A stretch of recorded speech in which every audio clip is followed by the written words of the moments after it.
qui nous permet d'arriver maintenant à la séance des questions-réponses. Je demanderai simplement pour les questions de méthodologie à chaque personne qui souhaite poser une question de remplir 3 petites conditions qui sont cumulatives. D'abord, que vous vous présentiez.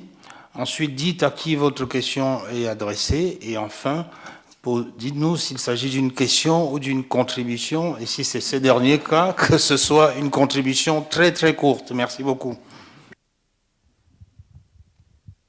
Oui, nous allons prendre ces 3 premières questions. Oui. Je suis le professeur Ingrid Datin et je pense que cette contribution, je vais parler aussi vite que je puisse, okay? Ça cause des problèmes avec la division qu'on fait en droit français comme en droit italien entre le droit public et le droit privé. Ce qu'on ne fait pas dans le droit anglais ni dans le système scandinave. Et là, parce qu'on parle essentiellement de droit international privé, alors là, je pense que ça faciliterait la vie énormément si on admet qu'on fait ça. En deuxième lieu, ce que je voudrais dire, c'est quelque chose que tout le monde ignore, parce que nous avons une langue secrète, le suédois, que même les Danois prétendent pas comprendre, que la Suède réclame une juridiction universelle pour tout, n'importe nationalité, lieu de naissance, lieu de résidence, etc., tout à fait pas respectant la souveraineté d'aucun autre État. Ils prennent, si vous avez un problème, les gens qui sont des avocats ici, rappelez-vous, vous pouvez emmener n'importe quel cas pénal en Suède, ils sont très contents de vous accueillir. Merci.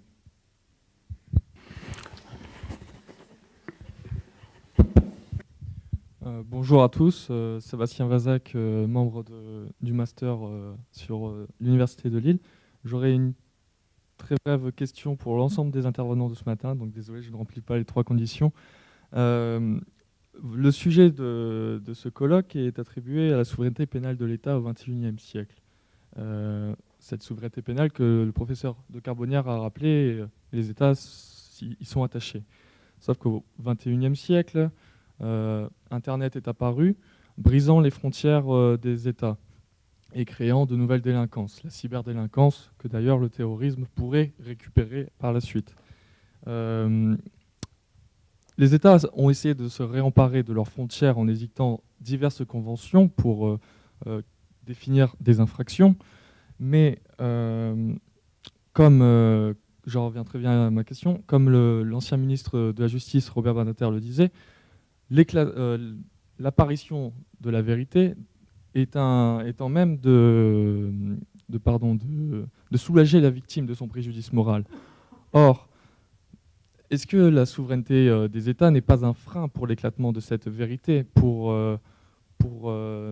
lutter efficacement contre la cyberdélinquance?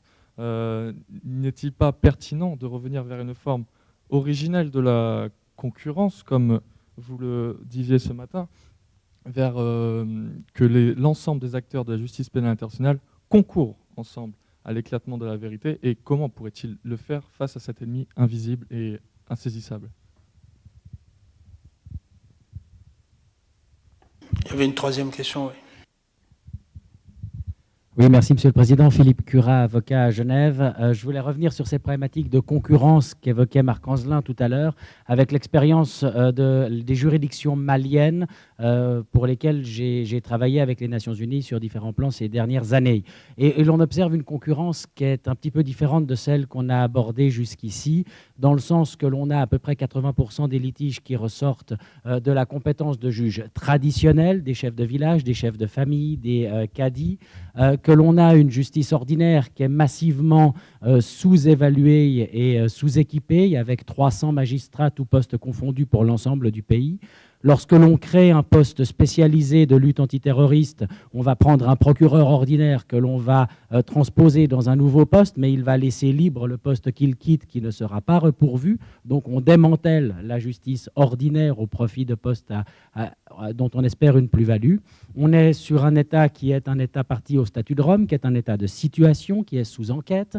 On veut créer avec la MINUSMA un système de justice transitionnelle également, et l'on parle en plus de la mise en place d'une commission internationale d'enquête. Si l'on ajoute à cela le nouvel espace qui a été créé avec l'accord avec le Tchad et le Niger, et puis la juridiction de la CEDEAO, vous imaginez que sur un seul territoire, pour des faits qui pourraient être des mêmes liés par exemple au conflit dans le nord du pays, on pourrait relever effectivement d'une concurrence extraordinairement riche qui, si elle n'est pas très très bien pensée et réfléchie, peut poser toute une série de difficultés. Lorsque des ONG viennent nous dire qu'elles enquêtent sur des femmes violées, elles ne se rendent pas forcément compte que le terme de violée est déjà une qualification juridique qui peut ne pas avoir le même sens selon devant quel juge on se retrouverait le cas échéant à l'issue de la procédure, et qu'il faudrait être beaucoup plus factuel, mais là on touche tout de suite à des problématiques d'éducation sexuelle et de tabou dans certaines sociétés. Donc on est dans des choses qui sont potentiellement très complexes et où les concurrences que l'on met en place peuvent être un petit peu artificielles si on n'y prend pas une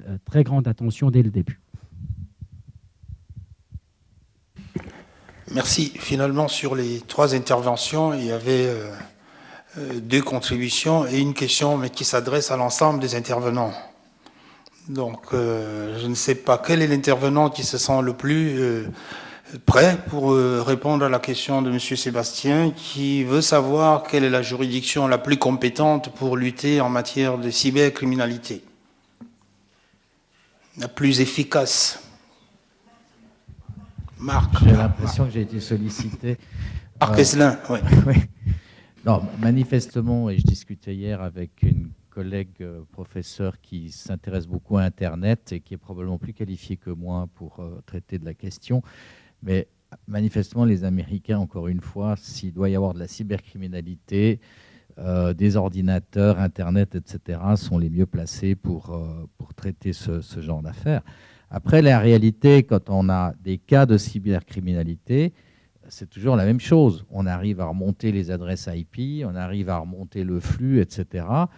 Et puis finalement, on tombe sur un cybercafé à Bangkok avec une personne qui a payé une carte pour utiliser un ordinateur pendant une demi-heure sans qu'on puisse remonter plus loin. Alors, est-ce que les autorités de Bangkok sont plus qualifiées pour essayer de retrouver la personne qui a tapé sur un ordinateur ? Probablement, en termes concrets. Mais de fait, la cybercriminalité, si elle est bien organisée, c'est pratiquement impossible à aller jusqu'au bout, sauf avoir des moyens d'intelligence, au sens service de renseignement, extrêmement perfectionnés.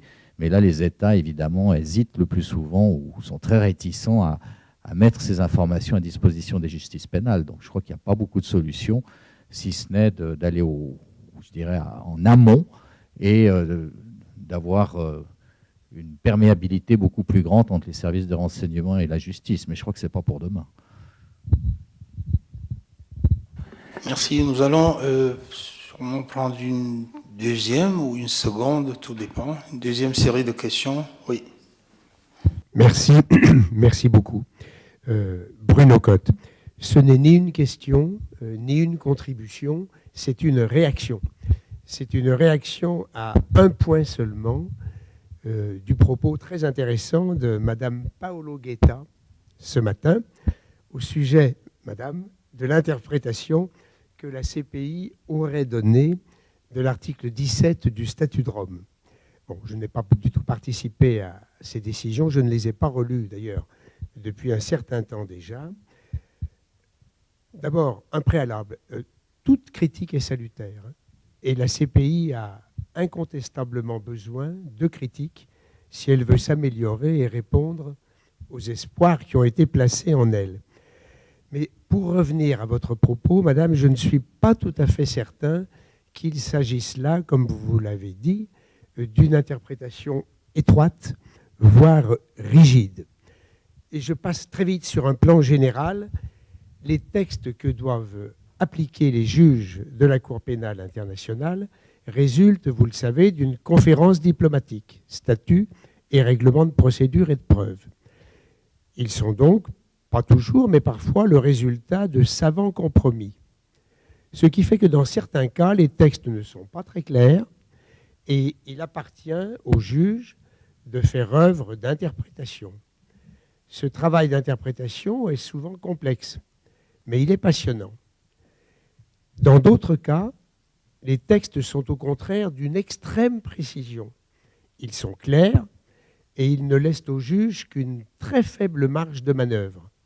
Et il me semble, mais je peux me tromper, que l'article 17 fait précisément partie de ces textes qui ne laissent au juge qu'une très très faible marge de manœuvre. Cet article décline les éléments d'appréciation à retenir pour déterminer si l'État qui entend poursuivre a ou n'a pas la volonté ou la capacité de poursuivre. Et à cet égard, face à un texte qui est clair, la Cour, me semble-t-il, doit se montrer très exigeante si elle veut remplir sa mission. Voilà, c'était simplement une réaction qui a peut-être valeur de contribution. Merci. D'autres questions? Merci beaucoup pour cette réaction qui a valeur de contribution. Oui, Paola veut intervenir. Après ça, le professeur Manacorda souhaite aussi intervenir. Oui, je profite, bien sûr. J'ai fait une présentation vite sur l'interprétation donnée de l'article 17 par la Cour, mais je tenais à préciser que la critique qui est soulevée sur l'interprétation de l'article 17 concerne deux questions. Le fait que la Cour a interprété le mot « affaire » comme bien sûr composé par la même personne, le même comportement, et quand il interpréterait le mot « comportement », l'a interprété en demandant substantiellement les mêmes faits. Et ça, c'est considéré un peu trop restrictif par certains commentateurs. Et en plus, il a demandé que la preuve des enquêtes doit être faite des enquêtes, maintenant, encore une fois, ça m'échappe, les trois adjectifs utilisés, progressive, je me souviens plus des très adjectifs, mais c'est-à-dire de donner que c'est une chose qui n'apparaît pas dans l'article 17, bien sûr, c'était une interprétation donnée, qui est aperçue un peu trop restrictive parce que ça va dire que le procureur national doit en effet suivre la même vision de l'OTP dans la sélection des affaires au niveau national. C'était qui est une chose qu'on peut dire, mais oui, ça va, c'est-à-dire après, la Cour exerce sa priorité dans ce cas-là, mais on peut le critiquer dans un sens plus large, parce que peut-être on pourrait laisser à certains États leur temps d'investigation, d'enquête et peut-être de sélection de certains comportements qui pas forcément sont substantiellement sur le même fait. C'est pour ça que la critique est soulevée, mais j'imagine être juge là, ça peut être pas facile. Bien sûr. Professeur Manacorda, et puis s'il y a d'autres interventions, à la fois une remarque générale et une question qui s'adresse à Daniel Franzen. Mais d'abord la remarque générale. Certainement l'utilité d'une séance comme celle d'aujourd'hui, disons déjà à la lecture, on aurait pu s'en apercevoir, c'est de mettre ensemble une série de dimensions très variées l'une de l'autre, droit pénal international, droit pénal européen, coopération judiciaire. Il faut que je dise aussi qu'à mon sens, ça l'a obscurci partiellement la profondeur de la réflexion qui existe depuis des dizaines d'années sur chacun de ces thèmes. Chez les pénalistes qui n'utilisent plus le mot souveraineté, à vrai dire, parce que c'est un concept dont la portée juridique devant les juridictions pénales est certainement assez problématique. Et je pense que c'est la raison pour laquelle, à la fois moi et certains d'autres intervenants, ont essayé de s'appuyer plus sur des concepts juridiques, identité constitutionnelle, qui d'ailleurs étaient reprises à l'argumentaire, droits fondamentaux, car effectivement, ce sont des catégories plus opérationnelles au plan judiciaire pour la prise des décisions. Et tout cela pour dire que finalement, le nombre de questions qui ont surgi au cours de cette séance, même pour moi, serait très importante, mais je me bornerai à une seule question qui s'adresse à notre collègue qui est intervenu sur la question de la coopération judiciaire. Si j'ai bien compris, une fois présentées les questions tenant à la jurisprudence de la Cour européenne des droits de l'homme, tu es prêt à tourner le regard vers les décisions de la Cour de justice de l'Union européenne et tu as observé que le standard qui a été établi devant la Cour de justice de l'Union européenne était au fond un standard plus restrictif et qui laissait une marge au juge national d'écarter, au fond, enfin de restreindre les cas de refus de coopération. Mais la question, moi je serais très attentif ou très hésitant même à en tirer une conséquence plus large. Ça veut dire que la Cour de justice, évidemment, faisait référence à la reconnaissance mutuelle entre États membres, donc à la seule dimension des 27-28 États de l'Union européenne. Donc je serais, qui par définition est fondée sur la confiance mutuelle, et même certains ont trouvé que cette reconnaissance de la part de la Cour de justice d'un filtre dans les mains du juge national était au fond, comme j'ai essayé de le dire, une concession à la Cour constitutionnelle allemande pour empêcher qu'il y ait un conflit entre ces deux cours. Donc, moi, je serais très attentif, je ne sais pas si c'est aussi ton interprétation, mais je ferai très attention à tirer une conséquence, une portée plus générale de cette affirmation de la part de la Cour de justice de l'Union européenne et à l'appliquer au-delà des frontières de l'Union européenne. Les affaires portées devant la Cour européenne des droits de l'homme se référaient à l'Algérie et au Maroc, donc à des pays qui étaient bien différents des autres pays de l'Union européenne dont les relations sont régies par la confiance mutuelle. Donc, moi, je pense que cette distinction s'impose, quitte autrement à définir un standard pour les pays tiers, qui serait le standard appliqué par la Cour de justice de l'Union européenne dans les relations entre États membres. Merci.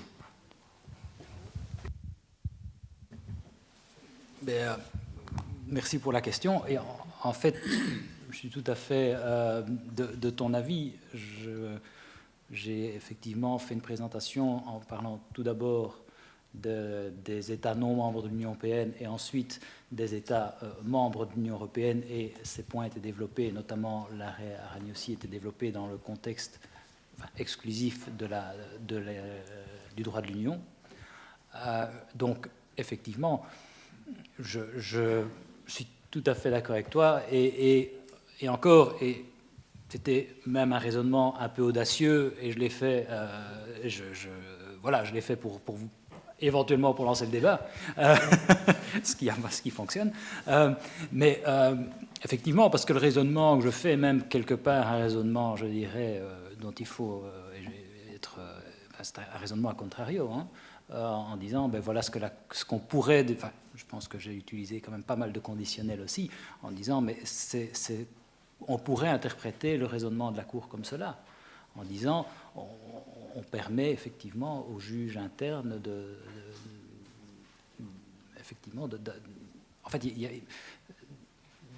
se donner la possibilité d'autoriser l'entrée judiciaire beaucoup plus facilement. Néanmoins... Mais pas trop quand même. Néanmoins, je pense que c'est la tendance. Et quand on voit la Cour européenne des droits de l'homme, dit quand même, dans l'arrêt Wabour, elle parle des garanties diplomatiques également. Elle dit la Belgique n'a pas demandé de garantie diplomatique au Maroc. Donc il y a quand même une porte d'ouverture aussi, me semble-t-il, de la Cour européenne par rapport à cela. Donc voilà, c'est en termes d'évolution, de tendance. C'est ce qu'il me semble, c'est qu'auparavant, et c'était le réflexe des juges nationaux et des juges nationaux que j'étais également, c'était plutôt de trouver tous les arguments pour refuser l'entraide. Et la tendance actuellement est de favoriser l'entraide à tout prix, parce qu'on l'a vu tout à l'heure, c'est la criminalisation, la criminalité devient internationale, on parle de cybercriminalité, effectivement, si on commence à refuser, à trouver tous les moyens pour ne pas faire de l'entraide judiciaire en matière de cybercriminalité, ça va fonctionner, on va trouver tous les moyens qu'on veut. donc voilà, mais je dirais la tendance, à mon sens, c'est mon interprétation, c'est d'inviter le juge interne à avoir cette démarche positive vis-à-vis de oui, de l'internalisation, comme la criminalité le fait en réalité. Voilà. Je ne sais pas si j'ai répondu, comme toujours, mais... Nous allons prendre une dernière série de questions. 3. Dernière série de 3 questions, merci. Je m'appelle, merci professeur, je m'appelle Christine Kotna-Bega. Je pose une question, ou plutôt 2 questions à Madame Paola, qui nous a fait une présentation sur la concurrence du juge pénal international. Et ma question elle a 2 pans, parce que je m'interroge sur la relation entre le juge pénal international pris dans la forme de la CPI et la future Cour de justice et des droits de l'homme qui a été créée par le protocole de Maputo. Vu que cette Cour de justice a également compétence à l'égard des crimes qui relèvent de la CPI, quelles vont être, selon vous, les relations entre la CPI et la Cour? Surtout si cette Cour s'intéresse, je vais dire, à des clients qui, en principe, relèvent ou pourraient relever de la compétence de la CPI. Ça, c'est d'une part. D'autre part, j'aimerais savoir si, dans votre présentation, vous avez insisté sur la complémentarité entre, du moins, sur la concurrence du juge pénal international, notamment par rapport aux États, selon 2 modèles, le modèle de la primauté et également le modèle de la complémentarité. Mais est-ce que, en tenant compte de la complémentarité pour le cas d'espèce, pour le cas de ma question, est-ce que les mécanismes, selon vous, de justice transitionnelle ou de justice traditionnelle ou de justice transitionnelle peuvent également rentrer dans cette complémentarité? En d'autres termes, est-ce qu'un État qui applique ou met en place des mécanismes de justice transitionnelle peut justifier, voilà, avoir la volonté de traiter les crimes de masse ou de poursuivre les personnes coupables de crimes de masse et peut arguer de ce fait-là devant la Cour pour justifier qu'il a effectivement la volonté de connaître les crimes de masse qui sont posés sur son territoire. Merci.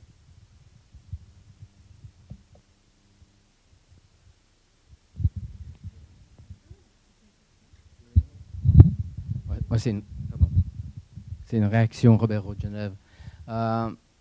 C'est une réaction, c'est une note en bas de page, en fait, si je peux ouvrir une quatrième catégorie, sur les garanties diplomatiques dont parlaient Daniel tout à l'heure et Stefano. Moi, je suis, alors c'est une réaction personnelle, assez gêné à l'égard de ces garanties diplomatiques et de l'impact qu'elles peuvent avoir venant d'un pays ayant observé la pratique, d'un pays qui est qui a beaucoup appliqué les garanties, donc la Suisse, des garanties diplomatiques qui, alors, parlons quand même de souveraineté, qui sont quand même un empiètement sur la souveraineté des États destinataires qui est extrêmement lourde et que je trouve gênante, simplement. On a le cas en Suisse régulièrement de personnes qui sont extradées dans les pays, en particulier d'Asie centrale. Et la garantie consiste à, bien sûr, ne pas leur appliquer la peine de mort, mais aussi à ne pas leur appliquer le régime pénitentiaire ordinaire. Et donc, on crée une forme d'immunité. C'est proche du régime des capitulations, comme dirait mon ami Paola Gaeta, qui aime bien les capitulations, mais c'est un peu le régime de la capitulation au bénéfice de personnes qui se sont trouvées en Suisse et donc qui ont été arrêtées en Suisse, alors même que l'infraction n'a aucun lien de rattachement avec la Suisse, qui se trouvent souvent des personnes kazakhs ou ouzbeks, et qui vont être renvoyées au Kazakhstan, ou Ouzbékistan, et vont pouvoir pendant des années bénéficier d'un régime auquel la population de condamnés ouzbeks et kazakhs qui ont commis exactement les mêmes infractions, mais qui n'ont pas eu la bonne idée de venir se réfugier en Suisse ou de venir consulter leur banquier en Suisse, parce qu'en général, il s'agit d'infractions économiques. Donc, s'ils sont en Suisse, ce n'est pas pour les beautés du lac de Genève. Donc, ces personnes qui n'ont pas une banque en Suisse, mais l'ont peut-être ailleurs, vont devoir connaître des conditions de détention qui seront très différentes, en tout cas sur le papier, de celles des personnes qui ont été arrêtées en Suisse. Et les diplomates dans les pays en question ont une responsabilité, ça fait partie des conditions posées par le tribunal fédéral, une condition, des responsabilités extrêmement importantes de contrôle de ces garanties diplomatiques. Je trouve qu'il y a là quelque chose de boiteux qui va dans le sens effectivement de la coopération la plus large, mais qui est, à mon avis, insatisfaisant du point de vue simplement de l'égalité de traitement, qui est comme une des valeurs entre citoyens qui est comme entre résidents, qui est comme une valeur occidentale qu'on aimerait exporter dans ces pays qui souffrent d'une absence d'égalité de traitement, et on importe notre propre inégalité de traitement dans des pays qui en souffrent déjà. Merci, Paola. Je réponds aux questions. Merci pour vos questions. Je vais répondre vite. La première question, ça concerne la Cour africaine, la Chambre dans la Cour africaine. J'ai entendu dire, j'ai lu une déclaration de la procureure, il faut demander à elle peut-être, mais j'ai entendu dire qu'elle va considérer peut-être que l'article sur la complémentarité va s'appliquer au regard aussi de la Cour africaine. Ça, c'est une affirmation de principe que je voulais entendre faire. Mais en même temps, peut-être une question peut se poser parce que dans le mécanisme de la Chambre de la Cour africaine, on va garder le système d'immunité des chefs d'État en exercice et des autres fonctionnaires, ce qui ne s'applique pas, sûrement pas, aux membres des États partis au statut de Rome. Alors peut-être dans des cas individuels, c'est possible que le principe de complémentarité va jouer en faveur de la Cour, c'est-à-dire ce va être des cas d'impossibilité, de manque de volonté de poursuivre certains crimes contre certaines personnes. Et pour la deuxième question, encore une fois, la possibilité, c'est pour le procureur, selon son pouvoir discrétionnaire, de décider si commencer des enquêtes dans des systèmes qui ont mis en place des systèmes de justice transitionnelle ou pas. Et ça rentre dans son pouvoir. Mais comme vous savez, quand il y a eu une tentative par l'Ouganda de demander de retirer le mandat d'arrêt contre le chef du Lord Resistance Army, le procureur a refusé. Mais dans ce cas-là, on était dans un cas de mandat d'arrêt déjà délivré. Et là, la Cour a décidé de garder la juridiction.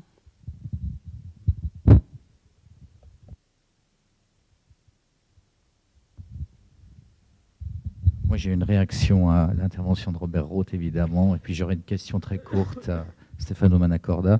Donc, si je comprends bien, Robert, il faut qu'on dise à nos clients kazakhs et ouzbeks qu'ils doivent être torturés comme tous les autres, et pour ça, donc, être extradés. Mais je signale quand même que cette capitulation existe, y compris dans les systèmes internes. Au Brésil, par exemple, si on a fait des études, on n'est pas mis dans les mêmes prisons que si on n'a pas fait d'études. Et d'ailleurs, c'est comme ça que les procureurs brésiliens ont réussi à démonter l'affaire Petrobras, parce qu'initialement, les auteurs supposés des infractions ne voulaient pas parler, et le procureur a déclaré que si c'était comme ça, il allait mettre les suspects dans les prisons de droit commun. Et là, il risquait quand même quelques turpitudes nocturnes dans des cellules avec 25 autres détenus, très endurcis par multiples trafics de drogue, et ils ont craqué assez rapidement. Aux États-Unis, c'est la même chose. Aux États-Unis, si vous êtes poursuivi pour des infractions fédérales, vous êtes puni dans des pénitenciers fédéraux. Les pénitenciers fédéraux ont un régime de faveur très, très différent des prisons où se retrouvent tous les braqueurs de tabac. Ma question par rapport à Stefano Manacorda, c'est peut-être un petit peu l'éléphant dans la chambre, pour utiliser une expression anglaise. Quel va être, à votre avis, l'effet du Brexit sur l'intégration du droit pénal européen avec le seul État de common law qui se trouve actuellement en Europe et qui, à ma connaissance, pose des problèmes énormes à l'heure actuelle pour intégrer le système. Est-ce que le départ de la Grande-Bretagne, du Royaume-Uni pour être précis, va permettre un plus grand approfondissement du droit pénal européen, ou est-ce qu'on arrive à une espèce de ligne de fond qu'on ne peut plus dépasser? Et ça, c'est une sous-question. Mais la deuxième sous-question, c'est si on va vers une plus grande dérive du système de common law avec le départ de la Grande-Bretagne, est-ce qu'on va pouvoir continuer de traiter la Grande-Bretagne avec une reconnaissance de ses jugements au sens de l'article 54 du traité de Schengen, ou est-ce qu'à terme, on va devoir renoncer à cette intégration des jugements anglais dans le droit pénal européen?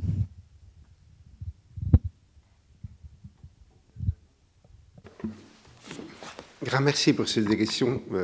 À la première, je n'aurais pas forcément une réponse très technique à donner, mais je pense qu'on peut regarder la question de deux points de vue. Donc, les effets de la Brexit sur le droit pénal européen, on pourrait dire d'un côté zéro, parce qu'au fond, le Royaume-Uni n'a pas beaucoup participé à la dimension du droit pénal européen et s'est opposé assez largement, par exemple, au ministère public européen et à tous les processus qu'on connaît bien.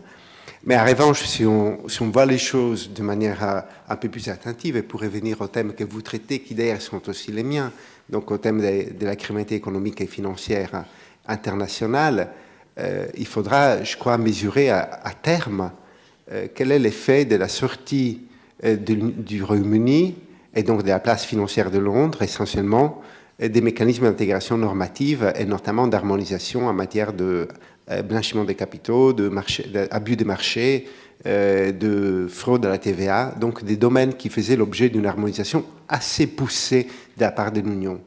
Et là, je pense qu'il y a certains qui sont très soulagés et doivent être un peu les amis de ceux auxquels Robert Roth faisait allusion, ce sont les banquiers qui étaient passés d'autre part.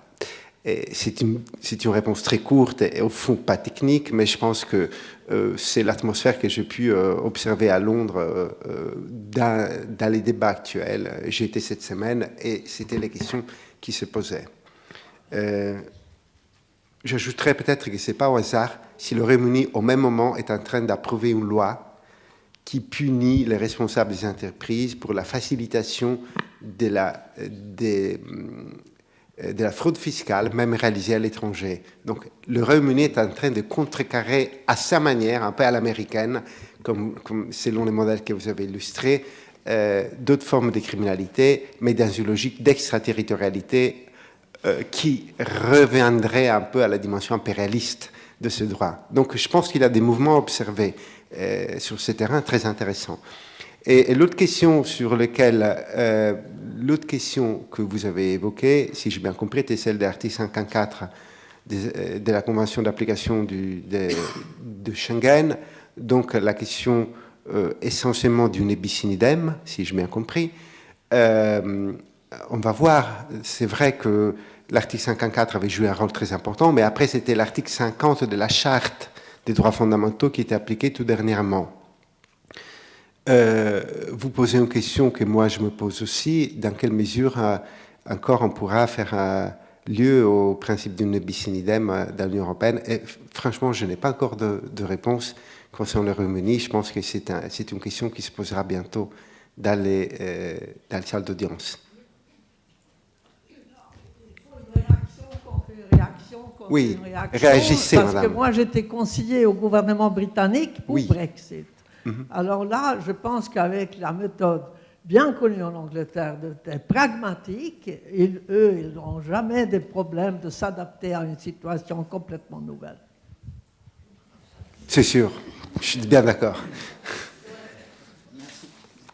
Merci beaucoup. Je suis désolé, je suis malheureusement, comme tout président, obligé de jouer mon rôle de président. Et là, on en arrive à la fin, avant que Madame la professeure Muriel Sarrière nous donne quelques informations d'ordre pratique.